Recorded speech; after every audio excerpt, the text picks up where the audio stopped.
উনি মাগরিবের নামাজ এশারের নামাজ পড়ে একটা মসজিদে শুয়ে পড়লেন, আর শুয়ে শুয়ে হাদিস পড়তেছেন। কি পড়তেছেন? কথা বলেন। আর মনে মনে ভাবলেন রাতটা মসজিদে কাটায় দেই, ফজরের নামাজ পড়ে আবার বেরোবো। কিন্তু দারোয়ান এসে বলে মসজিদে থাকতে পারবেন না, ওঠেন। দারোয়ান আছে না? কথা কন।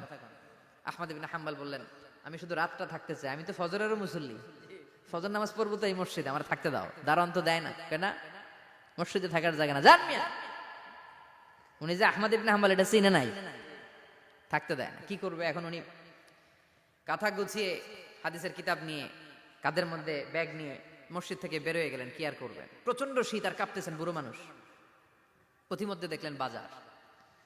বাজার একজন খাব্বাজ, শাবুন খাব্বাজ, যুবক রুটি বিক্রেতা। সে রুটি বিক্রি করে, চুলার মধ্যে রুটি সেকে। সে যে সালাম দিল, আসসালামু আলাইকুম। যুবক বলে, ওয়ালাইকুম আসসালাম। আহমদ ইবনে হাম্বল বলে, যুবক, আমার যাওয়ার জায়গা নেই, সফরে বেরিয়েছি, খুব শীতে কষ্ট পাচ্ছি, রাতে যদি তোমার এই চুলা থেকে একটু আগুন পোহাই, কোনো সমস্যা? যুবক বলে, না না, সমস্যা না, আহলান ওয়া সাহলান, খোশ আমদেদ, আসেন আসেন, আপনি আগুন পোহাইলে আমার সমস্যা কি? সুবহানাল্লাহ পড়েন। আল্লাহ শুকরিয়া করে উনি বসলেন আর আগুন পোহাচ্ছেন। আর খেয়াল করলেন যুবক রুটি বানায় আর পরে আস্তাগফিরুল্লাহ, রুটির দলা বানায় পরে আস্তাগফিরুল্লাহ, খামির বানায় আর পরে আস্তাগফিরুল্লাহ, রুটি নিয়ে উনুনের ভিতরে চুলার ভিতরে সেকা দেয় আর পরে আস্তাগফিরুল্লাহ।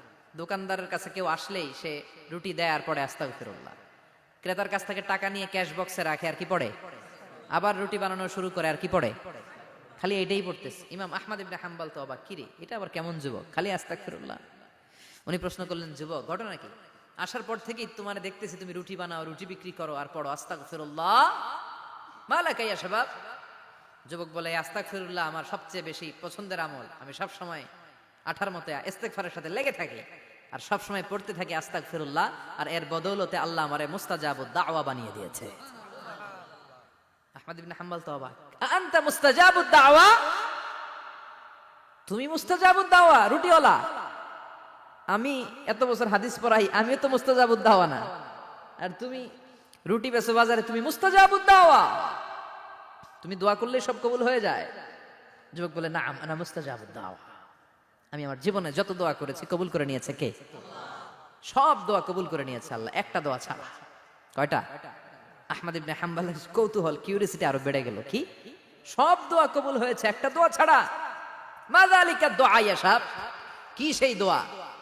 যুবক এবার বলতে শুরু করলো, আমার জীবনে যে দোয়াটা আল্লাহ কবুল করে নাই সেটা হচ্ছে, আমি আল্লাহর কাছে অনেক চেয়েছি, অনেক দোয়া করেছি, যে আল্লাহ শুনেছি এই জামানার সবচেয়ে বড় মুহাদ্দিস, তার নাম নাকি ইমাম আহমদ ইবনে হাম্বল। আল্লাহ তোমার কাছে আমার চাওয়া, আমি যেন এই ইমাম আহমদ ইবনে হাম্বলরে দেখে মরতে পারি, আমি যেন ইমাম আহমদ ইবনে হাম্বলের হাতে হাত রেখে মুসাফা করতে পারি আর তার কপালে একটা চুমু এঁকে দিতে পারি। আহমদ ইবনে হাম্বল আবেগপ্রবণ হয়ে গেলেন, চোখের পানি ছেড়ে দিলেন, বললেন, যুবক তোমার এই দোয়াটাও কবুল হয়ে গিয়েছে। আহমদ ইবনে হাম্বলের দেখা আর সাক্ষাৎ পাওয়ার জন্য আহমদ ইবনে হাম্বলের বাড়িতে তোমার যাওয়ার দরকার নাই, আহমদ ইবনে হাম্বল তোমার দরবারে ছুটে এসেছে।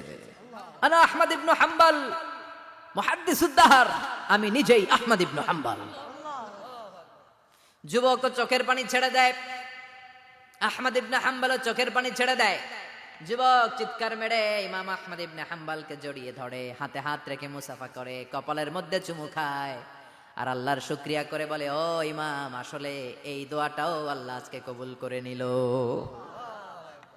বিশ্বাস হয়? সবসময় ইস্তেগফার করলে আপনার দোয়াগুলোর এইভাবে কবুল করে নিবে কে? এই পাঁচটা জিনিস পাবেন সবসময় যদি ইস্তেগফারের সাথে লেগে থাকেন। রাজি আছেন তো? এজন্য বিশ্বনবী সব সময় নামাজে সালাম ফিরানোর পরে পড়তেন আস্তাগফিরুল্লাহ। কি পড়তেন? 3 বার পড়তেন আস্তাগফিরুল্লাহ, আস্তাগফিরুল্লাহ, আস্তাগফিরুল্লাহ। পড়তে রাজি আছেন? ইস্তেগফারের অনেকগুলো আলফাজ আছে, সবচেয়ে ছোট ইস্তেগফার হচ্ছে এটা, আস্তাগফিরুল্লাহ, আস্তাগফিরুল্লাহ। আরো আছে, আস্তাগফিরুল্লাহ আল্লাযী লা ইলাহা ইল্লা হুয়াল হাইয়ুল কাইয়্যুম ওয়া আতুবু ইলাইহি। বিশ্বনবী বলেন, এই ইস্তেগফারটা যদি কেউ পড়ে, আত-তাওয়াল্লি মিন ইয়াউমিজ যাহাফ, যুদ্ধের ময়দান থেকে পালিয়ে আসা কবিরা গুনাহ। কি গুনাহ? কাফেরদের সাথে যুদ্ধ, আমি তাগড়া যুবক, তলোয়ার নিয়ে নেমেছি, আমার দেহের এক ফোঁটা রক্ত থাকা পর্যন্ত আমি যুদ্ধ চালিয়ে যাব, আমি ফিরে আসতে পারবো না, আইনটা কার? ফিরে আসলে কবিরা গুনাহ। বিশ্বনবী বলেন, যুদ্ধের ময়দান থেকে ফিরে এসেছে এরকম কবিরা গুনাহ অবলম্বনকারীও যদি আস্তাগফিরুল্লাহ আল্লাযী লা ইলাহা ইল্লা হুয়াল হাইয়ুল কাইয়্যুম ওয়া আতুবু ইলাইহি পড়ে, ওই কবিরা গুনাহকারীকেও ক্ষমা করে দিবে কে? পড়তে রাজি আছেন তো? আবার সাইয়েদনা আবু বকর বললেন, ইয়া রাসূলুল্লাহ আল্লিমনি দুআআন আদউ বিহি ফি সালাতি, এমন দোয়া আপনি আমারে শিক্ষা দেন যে এই দোয়াটা আমি নামাজে পড়তে পারি। বিশ্বনবী বললেন, পড়ো আল্লাহুম্মা ইন্নী যালামতু নাফসি যুলমান কাসীরান ওয়া লা ইয়াগফিরুয যুনুবা ইল্লা আনতা ফাগফিরলি মাগফিরাতাম মিন ইনদিক ইন্নাকা আনতাল গফুরুর রহিম। সুবহানাল্লাহ পড়েন। এটাও ইস্তেগফার। আমরা এটার বলে দোয়া মাসুরা, সালাম ফেরানোর আগে পড়ি না? যেখানেই ক্ষমা চাওয়ার কথা আছে ওইটারই কি বলে?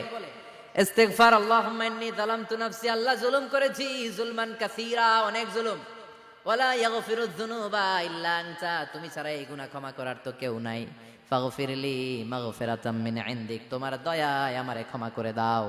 ইন্নাকা আনতাল গফুরুর রহিম, তুমি হলা ক্ষমাশীল। ঠিক কি না? এটাও ইস্তেগফার, এটাও পড়বেন। আর এই সব ইস্তেগফারের শ্রেষ্ঠ ইস্তেগফারের নাম সাইয়্যিদুল ইস্তেগফার।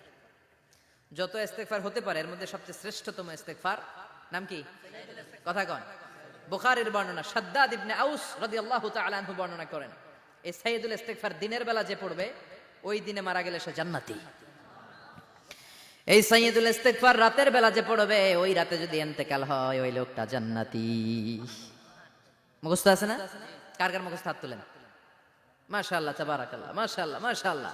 আর যাদের নাই তাদের হোমওয়ার্ক, তাদের আল্লাহুম্মা আনতা রাব্বি লা ইলাহা ইল্লা আনতা খালাকতানি ওয়া আনা আবদুক ওয়া আনা আলা আহদিকা ওয়া ওয়া'দিকা মাস্তাতা'তু আউযু বিকা মিন শাররি মা সানা'তু আবুউ লাকা বিনি'মাতিকা আলাইয়া ওয়া আবুউ লাকা বিযামবি ফাগফিরলি ফাইন্নাহু লা ইয়াগফিরুয যুনুবা ইল্লা আনতা। সুবহানাল্লাহ পড়েন। আজকে রাতে পড়ছেন, মারা গেলে জান্নাতি। চিল্লায় পড়েন না আল্লাহু আকবার। এজন্য বিশ্বনবী বলেন, আমার আগের গুনাহ মাফ, পরের গুনাহ মাফ, তারপরেও প্রতিদিন আমি 70 বার তওবা ইস্তেগফার পড়ি। আজকে থেকে পড়তে রাজি আছেন তো? বেশি বেশি ইস্তেগফার পড়া যাবে না? একটু প্রাণ খুলে দিল খুলে আওয়াজ করে পড়েন তো আস্তাগফিরুল্লাহ। আর জোরে পড়েন আস্তাগফিরুল্লাহ। আবার সবাই পড়েন আস্তাগফিরুল্লাহ। সব সময় তওবা ইস্তেগফার যারা পড়ে তাদেরকে পছন্দ করে কে? সব সময় জিকির করে করে জিহ্বাটারে যারা ভিজিয়ে রাখে তাদেরকেও পছন্দ করে কে?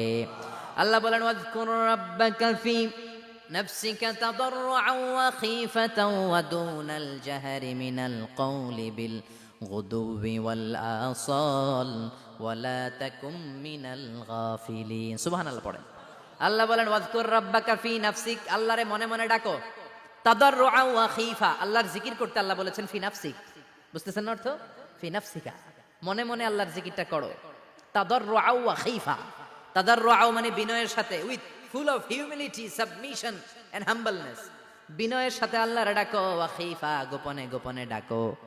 দুনাল জাহারি মিনাল কওল, চিৎকার চেঁচামেচি করে ডেকো না। কার কথা? আওয়াজ করে জিকির করো না। এই যে আমরা মাহফিলে লা ইলাহা ইল্লাল্লাহর জিকির করে, এটা তালিমান। উদ্দেশ্য কি? তালিমের জন্য আওয়াজ করে জিকির জায়েজ আছে, কিন্তু ব্যক্তিগত জিকিরের যে ইবাদতটা এটা আস্তে আস্তে হইতে হবে, এটা ভদ্রভাবে হতে হবে, চিল্লাচিল্লি করে নয়। আবার তালিমের জিকির ওইটাও ভদ্রভাবে। ইন্নাল্লাহা জামিল ইউহিব্বুল জামাল, আমার আল্লাহ সুন্দর।